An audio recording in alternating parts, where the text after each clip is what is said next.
Kalau kita bicara soal hadis, ada satu nama yang pasti langsung terlintas di benak kita, kan? Abu Hurairah. Nah, beliau ini adalah jembatan ilmu antara kita dan Rasulullah Shallallahu Alaihi Wasallam. Yuk kita selami kisah hidupnya yang sangat luar biasa. Ini nih pertanyaan intinya. Gimana ceritanya? Coba. Seseorang yang cuma bareng Nabi cuma 4 tahun, tapi bisa jadi periwayat hadis paling banyak di antara semua sahabat. Kedengerannya hampir mustahil ya. Tapi jawabannya itu ada di dalam pengorbanan, keajaiban, dan cinta yang tulus luar biasa. Oke, kita mulai dari mana? Mungkin dari namanya yang paling kita kenal ya, julukannya.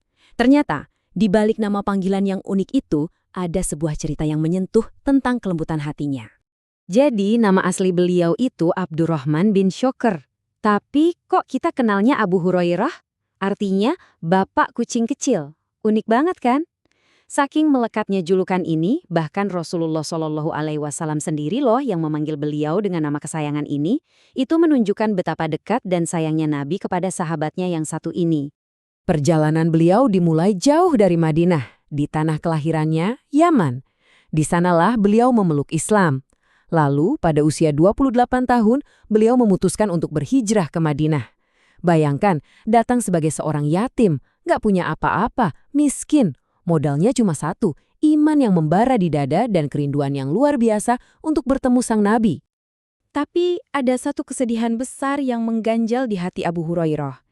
Ibunya belum mau memeluk Islam. Sampai suatu hari, setelah mendengar ucapan yang menyakitkan dari ibunya tentang Nabi, beliau nggak tahan.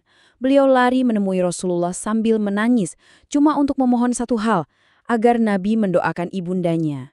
Dan, subhanallah, doa seorang nabi itu, ia langsung dijawab oleh Allah. Abu Hurairah langsung bergegas pulang dengan hati yang berdebar. Dan apa yang beliau temukan? Ibunya baru saja selesai mandi, lalu mengucapkan 2 kalimat syahadat di hadapannya. Momen itu, itu menjadi salah satu kebahagiaan terbesar dalam hidupnya. Bukti nyata cintanya yang begitu dalam kepada sang ibu.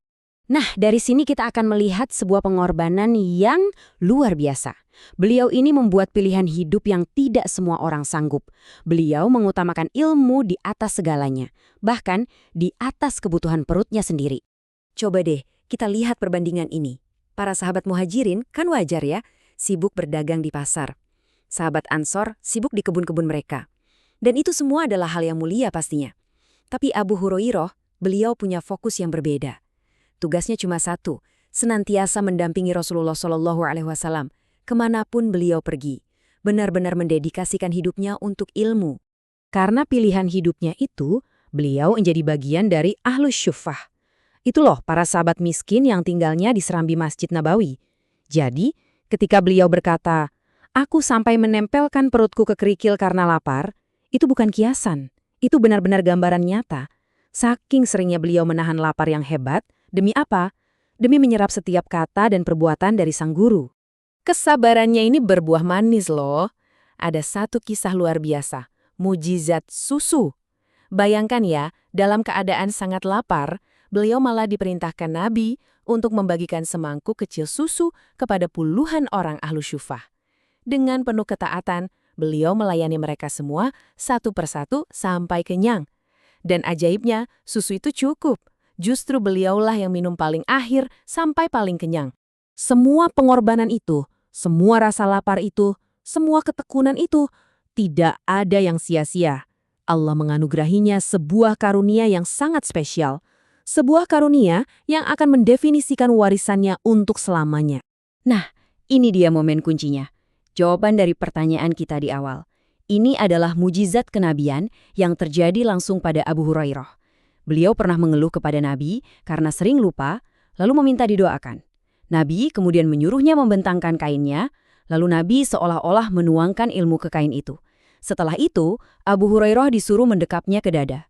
Dan sejak saat itu, ingatannya menjadi wadah yang sempurna. Beliau tidak pernah lupa satu huruf pun dari apa yang diucapkan Rasulullah. Butuh bukti? Ada. Bertahun-tahun kemudian, Gubernur Madinah saat itu, Marwan ingin menguji hafalannya secara rahasia. Abu Hurairah dipanggil untuk meriwayatkan banyak hadis, sementara seorang juru tulis mencatatnya di balik tirai. Setahun kemudian, beliau dipanggil lagi dan diminta mengulangi hadis yang sama. Hasilnya, kata si juru tulis, sempurna. Tidak ada satu kata pun yang berubah. Ini membuktikan bahwa ingatannya adalah karunia ilahi yang terjaga. Jadi, seberapa banyak sih hadis yang beliau riwayatkan? Lihat angka ini, 5.374. 5.374. Inilah jumlah hadis yang beliau wariskan, menjadikannya periwayat hadis terbanyak di antara seluruh sahabat. Sebuah lautan ilmu yang tak ternilai. Tapi, yang bikin kita makin kagum, di tengah lautan ilmunya itu, beliau tetap rendah hati banget. Gak pernah sombong, beliau bahkan selalu bilang, tidak ada sahabat yang lebih banyak hadis dariku, kecuali Abdullah bin Amr. Soalnya dia biasa menulis, sedangkan aku tidak. Selalu memberikan pengakuan kepada sahabat lain. Luar biasa ya.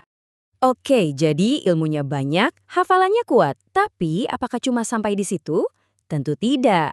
Bagi beliau, ilmu itu bukan hanya untuk dihafal, tapi untuk diamalkan. Kehidupannya menjadi cerminan sempurna dari ajaran gurunya. Coba kita lihat kesehariannya. Malamnya hidup dengan ibadah. Dibagi 3 untuk beliau, istri, dan pelayannya. Siangnya diisi puasa dan dzikir yang katanya mencapai 12.000 tasbih setiap hari. Baktinya kepada sang ibu jangan ditanya. Bahkan ketika menjadi pejabat, beliau tetaplah pribadi yang sederhana, mengajarkan bahwa kedudukan tidak mengubah esensi seorang hamba. Kita semua pasti tahu hadis ini kan? Tentang siapa yang paling berhak kita perlakukan dengan baik. Ibumu, ibumu, ibumu baru ayahmu. Nah, Abu Hurairah itu tidak hanya meriwayatkan hadis ini. Beliau adalah contoh hidup dari hadis ini. Ada sebuah kisah di mana beliau hanya memiliki 2 butir kurma saat lapar. Satu untuknya, dan satu lagi beliau simpan untuk ibunya. Inilah bukti baktinya yang sejati. Dan kebijaksanaannya juga teruji di masa-masa paling sulit dalam sejarah awal Islam, yaitu masa fitnah. Ketika terjadi perselisihan hebat, beliau mengambil sikap yang sangat bijak. Beliau memilih untuk tidak terlibat, memprioritaskan persatuan, dan menjauhkan diri dari pertumpahan darah sesama muslim. Sekarang, kita sampai di akhir perjalanannya di dunia. Sebuah momen yang menunjukkan bagaimana seorang alim yang agung memandang sebuah kematian. Di atas ranjang kematiannya, beliau menangis. Tapi dengarkan apa yang beliau katakan. Aku tidak menangisi dunia kalian ini. Aku menangis karena jauhnya perjalananku dan sedikitnya bekalku. Coba bayangkan, seorang Abu Hurairah yang ilmunya seluas samudra masih merasa bekalnya sedikit. Ini menunjukkan rasa takutnya yang luar biasa kepada Allah. Namun, rasa takut itu diimbangi dengan harapan dan cinta yang lebih besar. Ini adalah doa terakhirnya, sebuah permohonan yang indah. Ya Allah, sungguh aku mencintai perjumpaan denganmu, maka cintailah perjumpaan dengan diriku. Menunjukkan kerinduannya yang mendalam untuk bertemu dengan Robnya. Sungguh akhir yang luar biasa. Beliau berpulang ke rahmatullah pada usia 78 tahun. 4 tahun kebersamaan dengan Nabi menjadi bekal untuk 47 tahun pengabdian sebagai pengajar umat. Warisannya hidup hingga hari ini melalui ribuan hadis yang beliau jaga dengan sempurna untuk kita semua. Kehidupan Abu Hurairah mengajarkan kita bahwa warisan sejati bukanlah harta, tetapi ilmu yang bermanfaat dan dedikasi pada kebenaran. Ini membawa kita pada sebuah perenungan kan? Jika pengorbanan dan fokus bisa melahirkan warisan abadi, pertanyaannya sekarang untuk kita, warisan seperti apa yang sedang kita bangun dalam hidup kita sendiri?